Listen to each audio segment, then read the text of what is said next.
أعوذ بالله من الشيطان الرجيم. بسم الله الرحمن الرحيم. الحمد لله رب العالمين، ثم الصلاة والسلام على رسول الله صلى الله عليه وسلم. السلام عليكم ورحمة الله تعالى وبركاته. كسر دوادا عشق كوات جرامركا بوجنا English grammatical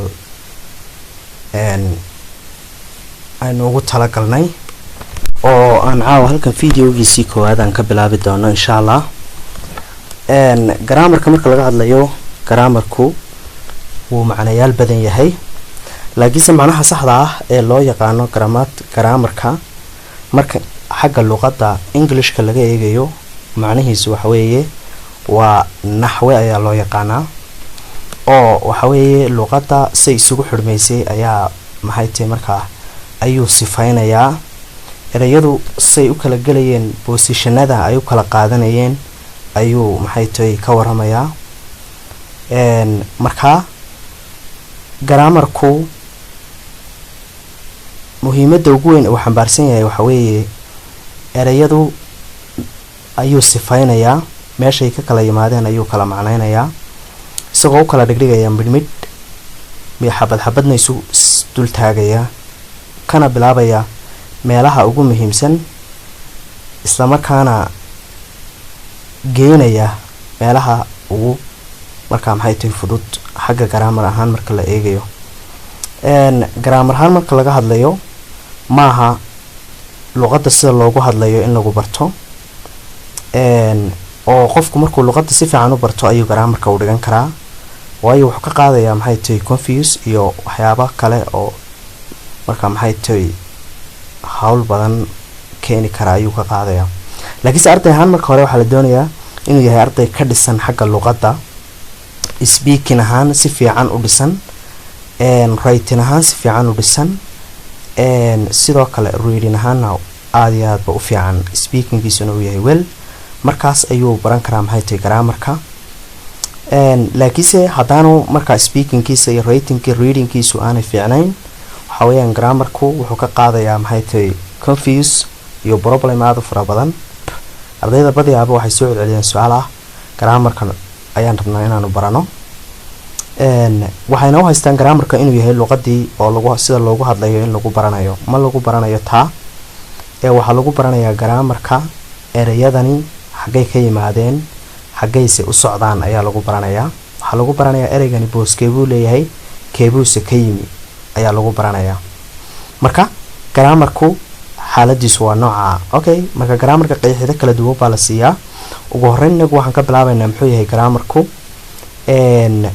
qaybta aynu grammarka ku baranayno ma aha tenseski inaynu ku baranayno, laakiin waxaan ku baranaynaa 8 parts of speechki, 8 qaybood ee hadalka. kuwaas ayaan ku baranaynaa buuggeena, oo grammar ahaan waxaa la isku yiraahdaa buuggaas maxay tahay 12 tenseska loo yaqaano iyo buugga loo yaqaano maxay tahay grammarka caadiga ah ee 8 parts of speech ka kooban. marka kusoo dhawaada cashkeena oo faahfaahsan. okay, what is the grammar? muxuu yahay grammarku? questionki weytan waa su-aashii ugu horreysay ee muxuu yahay grammarku. jawaabtina waa tan. grammarku is an art of putting right words into right place.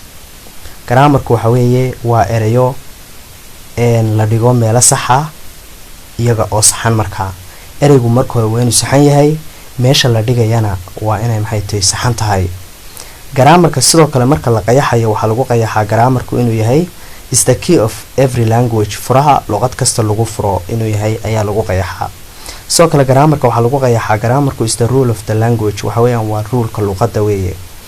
inagu use weyn isticmaalaa words ereyo weyn marka inagu speak aynu hadlayno, oral marayda aynu qorayno, language luqadaan qorayno, in English luqadda ku qorayno. grammarku inagu sari waxaan ku baranaa the use isticmaalada of English words, ereya English sidaynu u isticmaali lahayn ayaan ku baranaa. kabacdi intaa markaan barano waxaan ku aragnaa how to change the words, say ereyadu isu bedelaan ayaan aragnaa, and how will arrange iyo saynu isugu habayn doono ereyada to make say u sameeyaan sentence jumlado marka maxay tahay buuxbuuxasay u sameeyaan oo possible suurtagal ah. that other people understand, kuwaas oo ay dad kale nala fahmayaan. oo markaad grammarka sentence aad qorto sentence-kaas waa inuu noqdo mid possible oo buuxa oo fiican. markuu noqdo sentence buuxa oo possible oo fiican uu noqdo cid kasta way kula fahmaysaa, laakiin haddii error ku jiro oo khalkhaldan yahay cidina kula ma fahmayso. soo kale waxa jira su'aal kale halkan oo inala imisa qaybood hadalka ayaa jira. How many parts of speech are there in English grammar? imisa qaybood hadala ayaa ka jira Ingiriisiga. saynu isla wada naqaano 8 parts of speech ayaa ka jira English grammar. maxay tahay 8 qaybood hadala. way dhici kartaa dadku inay yiraahdaan 8 parts of speech kan waliba uu garanayaa waa la yaqaanaa ha laga soo celinaya halkan la noogu weydii ugu sharaxaya. way dhici kartaa laakiin haddaad adigu taqaan cidaan aqoon baa jirta. marka waa inaynu inagu base ahaan aynu kasoo bilowno si aad base-ka aad ula socoto. markaad base-ka sii fahanto ayaad maxay tahay kuwa sare iyo maxay tahay aad kuwa marka maxay tahay qaybaha sarena aad fahmi kartaa. base-kaaga haddaad sii hagaajiso kuwa sarena marka maxay tahay way ku hagaagayaan, laakiin waxa weeyaan haddaanad base-kaagu hagaagsanayn kuwa kalena maxay tahay kuma ay hagaagayaan. okay, marka maxay kala yihiin? Can you explain me deeply? I went to study. may sharixi kartaa si waxay tahay qoto dheera waxaan doonayaa inaan barto ayaan doonayaa may sharixi kartaa. okay, jawaab buu markaas siinaya. wuxuu leeyahay yes. answer jawaabtu waxa weeye yes I can tell you. waan kuu sheegi karaa and there waxana weeye. okay, 8 parts of speech marka laga hadlayo kuwan ayaa markaa kamid ah.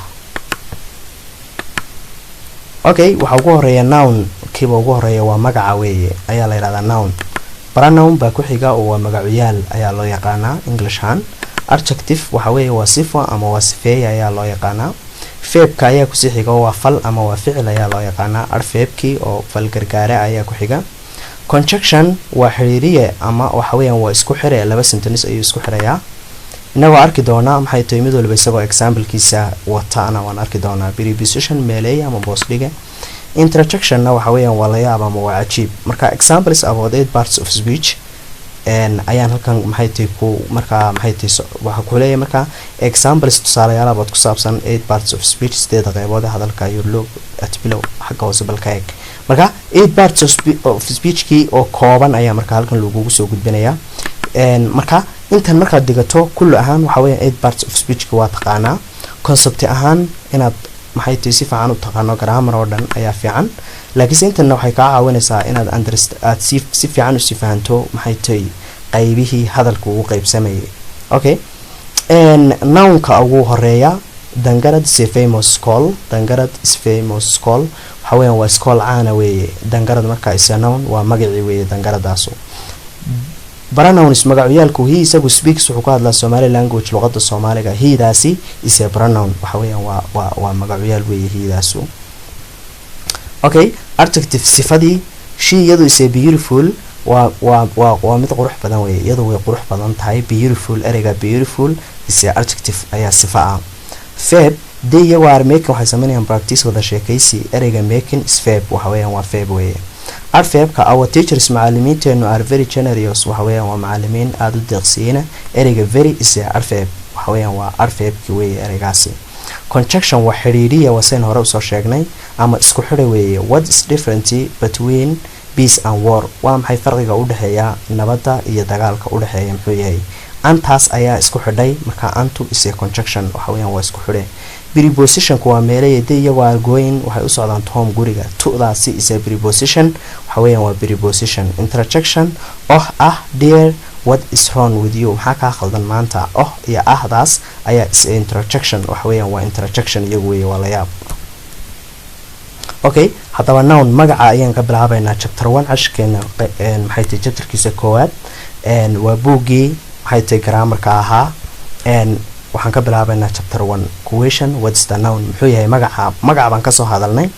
muxuu yahay magacu and what's used for? maxaana loo isticmaalaa ayaa su-aasha ugu horeysa ay ku saabsan tahay.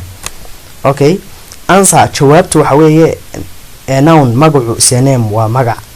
noun magacu is a name waa magaca that given la siiyo anything wax kasta la siiyo. qofka loo bixin karaa, shay baa loo bixin karaa, wax kasta de waa la siin karaa. marka noun-ku wuxuu noqon karaa kuwa kan soo socda ayuu noqon karaa.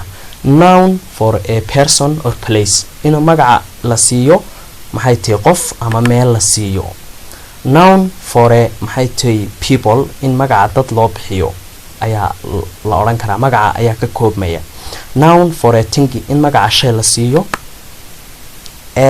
noun for a thing in magaca shay la siiyo noun for an animal in la siiyo xayawaan iyo wixii la mid ah magaca in la siiyo noun for a idea iyo inuu yahay magacu mid fikrad ah marka maxay tahay ama aragti ku salaysan okay markaad qayaxayso lagu leeyahay noun magacu muxuu yahay waxaad ku jawaabaysaa magacu waxa weeyaan waa isname waa magaca daadgitan la siiyo anything wax kasta ama shay kasta la siiyo such as noun for a people or place la siiyo ama la siiyo noun for a thing magaca la siiyo noun for an animal noun for a idea okay marka noun for a person or place kuwan ayaa ka mid noqon doona Ali waa noun for a person Bosaso waxa weeye noun for a place way Barney waa noun for a person Ahmed noun for a person sidoo kale Burco iyo wixii la midana waa noun for a place oo magac goobeed weeye noun for a people ka waxa ka mid noqon kara student girl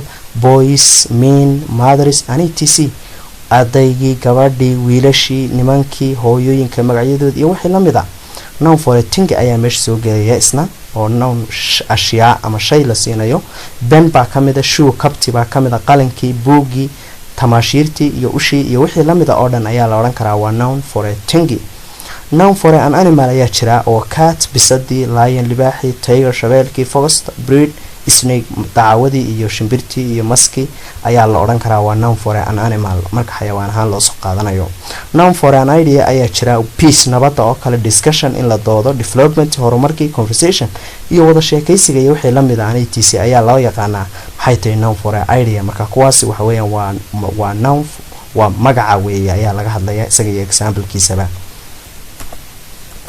okay singular and plural ayaa ku sii xiga marka nounka marka laga hadlayo oo noun magacii wuxuu yeelan karaa keli iyo maxay tahay jamac ayuu yeelan karaa sidoo kale wuxuu yeelan karaa waxa loo yaqaano inay sentenceadii say u kala qaadanayeen maxay tahay singular iyo plural ay kala qaadanayaan marka learn more about to form plural nouns waxaad baran kartaa wax badan oo ku saabsan maxay tahay qaababka loo jamciyo magacyada loo jamciyo laakiinse waxa lagu yiri note waxaad ogaataa the little mid kasta change inuu isbedelo in a noun magaca kasta oo yari wuu isbedelaa waan marka weynagu meenayno u macnaynayno ama ula jeedno more than one inuu mid ka badan yahay tusaalahan singular iyo plural okay boy wuu isbedelayaa iminka marka hore intaan xaraf buu ahaa laakiinse boys buu noqonayaa girls bay noqonaysaa dogs bay noqonay okay goat iyo goats saasoo kale ayay noqonayaan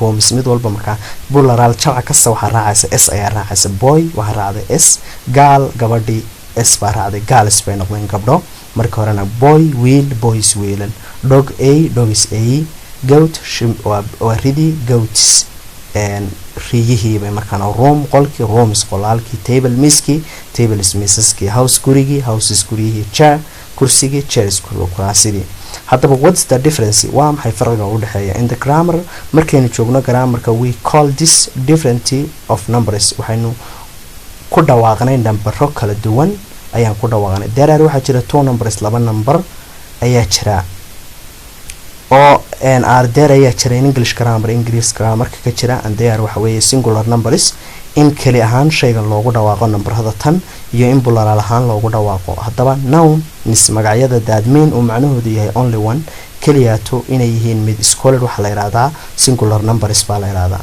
halka nouns magacyada daadmeyn oo macnaheedu yahay more than one inay mid ka badan yihiin called waxa la yiraahdaa plural numbers kuwa jamca ayaa la yiraahdaa marka hadhow toole marka qeexida imtixaanka laga qaadayo lagu yiraahdo muxuu yahay kalidu maxay tahay singular what is the singular ku muxuu yahay ama define singular qayax marka lagu leeyahay ama plural ka qayax marka lagu yiraahdo intan un baad ku qayaxaysaa oo waxaad leedahay nouns that mean only one is called singular numbers magacyada uu kaliya uu macnaheedu yahay inay yihiin mid ahaan waxa la yiraahdaa maxay tahay kali ahaansho ayaa la yiraahdaa nouns magacyada that mean uu macnaheedu yahay more than one inay mid ka badan yihiin waxa la yiraahdaa plural numbers baa la yiraahdaa with the most of the nouns magacyada badankooda in English Ingiriisiga we make waxaanu ku sameynaynaa the plural numbers ayaan badankooda aan ku sameynaynaa by adding inaga oo ku dareena s baynu ku dareynaa to the singular kelidii waxaan ku darnay s oo halkan hadeero kale s ayaan raacsin xagan kaga darnay mid kasta s ayaan ku darnay markii aan jamcinaynay aan jamca